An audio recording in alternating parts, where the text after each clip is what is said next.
ఖమ్మం నకిలీ gold loan స్కామ్లో సంచలన విషయాలు వెలుగులోకి వస్తున్నాయి. గోల్డ్ లోన్ స్కామ్పై ఆర్టీవీ వరుస కథనాలు ప్రచురిస్తోంది. ఆర్టీవీ చేతికి gold loan racket mafia list చిక్కింది. షేక్ రహీం పాషా, భుక్యా, మల్సూర్, భానోత్ శంకర్ సహా పలువురు దాదాపు 100 కోట్ల వరకు రుణాలు పొందినట్లుగా వెలుగులోకి వచ్చింది. ఇప్పటి వరకు 26 మందిపై కేసు నమోదైంది. పథకం ప్రకారమే నకిలీ ఆభరణాలు తయారు చేసి బ్యాంకుల్లో తనఖా పెట్టినట్టుగా తెలుస్తోంది. ఈజీ మనీ కోసం ముఠాలుగా ఏర్పడి బ్యాంకుల్లో రుణాలు తీసుకున్నారు. పలు బ్యాంకుల్లో అప్రైజర్ల హస్తం ఉన్నట్లు కూడా అనుమానాలు వ్యక్తమవుతున్నాయి.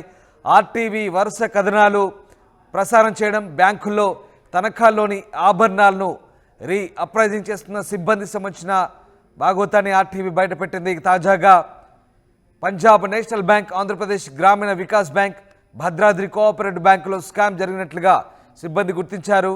ఇప్పటికే పోలీసులకు ఫిర్యాదు చేశారు. బ్యాంకర్లు విషయం బయటకు రాకుండా పోలీసు ఉన్నతాధికారులను బ్యాంకర్లు కోరారు.